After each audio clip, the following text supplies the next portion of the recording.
So here it is. This is something that you cannot deny anymore. We have actual proof that Epstein may potentially be alive. And I know what you're thinking. There has been stuff floating around here for the past month. Everything from old gaming accounts linked to emails that he has and gamer tags to sort of match up YouTube accounts and the fact that the body that they drug out of the prison was actually fake for the media. And I mean, there's so many little things pointing to the fact that Epstein could potentially be alive.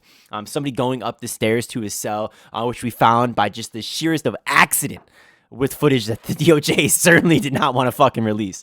And then we have all evidence and everything sort of pointing to the fact that this guy was most likely strangled. We have evidence of the fact that he was yelling at his cellmate, not yelling or yelling about his cellmate, we should say, saying that he was in fear for his life after this dude just tried to murk him just prior to him being killed. So this is crazy stuff here. Now, I know what you're thinking here. If that wasn't enough to convince you, there's at least a possibility that this guy could be alive. Now, look, I think he was personally killed, but there's certainly a possibility that this guy could be alive. And I'll tell you what, after seeing this piece of evidence here today, I now would place those odds a lot higher. The fact that this guy could maybe be walking around, who knows? Maybe he was some fucking Mossad agent or something. He had the whole island, right? Everything was bugged. Everything was, being recorded with secret little cameras, this and that. And they're using this as a way to blackmail the rich and powerful elite. How does that sound? That doesn't sound really that far-fetched to me. Right? Nobody knows how this motherfucker got his money. I mean, he even won the lottery at one point. Like, who the fuck is this guy? He's the weirdest motherfucker in the goddamn world. And so it's almost, certainly the case that this guy is definitely guilty of the crimes that people accuse him of. Obviously. In fact, we just had something the other day where he actually admitted to it in a email. Now, maybe he was joking. Oh, but I don't know who the fuck jokes about that, right? He was talking about, in fact, we could even pull it up here. It's actually the most mind-blowing thing that you'll ever see, right? So we actually have something here where a clip here where Epstein actually says, your friend Alessa told me about this project she is doing, researching a really bad guy that gets children for sex sent to his island, right? And I can actually even put it on screen here. And it says, she almost fainted when I told her that person is me. Right, so this guy just flat out admitting it at this point, right? So there's clearly some messed up shit going on. We just put that on the screen there, so you guys go back and pause the video if you want to take a look at that here. But you would say all of this stuff here, obviously fucked up shit. Shit is running amok here, and the fact that this guy has so many connections and he can get away with all the shit that he's been doing for so long, or was doing for so long, I should say. Doesn't this beg the question that somebody like this could maybe get away, right? Could he maybe do this here? We even have a report here from somebody who appears to be a guard at one point saying that, there was like this unmarked vehicle who sort of came by and they sort of it was an unannounced visit for medical transport, and there's so much stuff here, and we're 3 minutes into the video. We haven't even got to the crux of the issue yet. Now, the crux of the issue here today is that there was an autopsy report saying that Jeffrey Epstein had a prostate, and in fact, an enlarged prostate. Meanwhile, there is a conversation that we have, which can be dated back to, roughly speaking, about 2009 to 2010, whereby Epstein himself admits that he does not have a prostate. Like, hello? Are we going to sit back and we're just going to ignore this? Because I do not think that we should, ladies and gentlemen.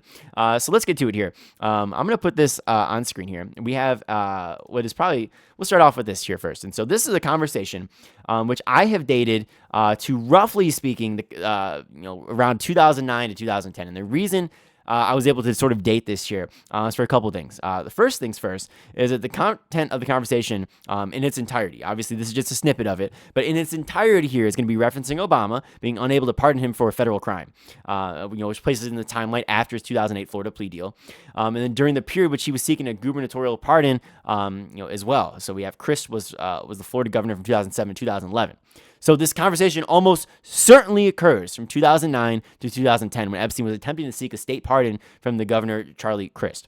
Now, the transcript does not obviously place an obvious timestamp in the individual pages when you actually go ahead and look at it there, nor I don't think it's obvious at the top or anything like that. And so little rough, right? I'm not going to say this is perfect here, but either way, this is from an actual conversation, and it appears to be from an actual recording.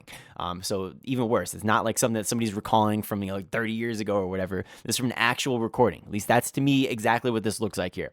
And let's read out exactly what it says, because your mind is about to be blown. So first things first, it says, we have this guy named Richard, and it says, exactly. And it's not clear what other effects those hormones might be having that aren't replaced by testosterone. And so the advantage to taking testosterone, there are two different things. You can have high testosterone and still have a need for Viagra because you don't have a prostate, right? And then Jeffrey says, correct. Like, oh, okay. Okay. Interesting, right? So he's flat out saying that here that it does not have a prostate, right? Again, read it back. You can have high testosterone and still have a need for Viagra because you don't have a prostate, right? He's literally asking him like, oh yeah, like you don't have a prostate, right? And he says, correct. Okay. Like, I don't know. This is not a fucking metaphor, right? So let's go into the next bit here. So now here's the autopsy report here. This is from the medical examiner who studies Epstein's corpse. And you'll see here at the top in the highlighted portion here, it says bladder that contains approximately 5 milliliters of cloudy yellow urine.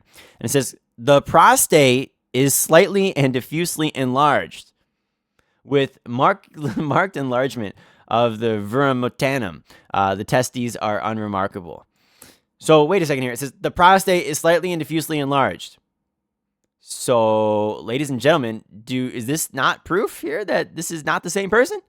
I mean, if Epstein himself admits he does not have a prostate, and this is, by the way, this would roughly be about 9 years after this conversation occurred where he says he does not have a prostate.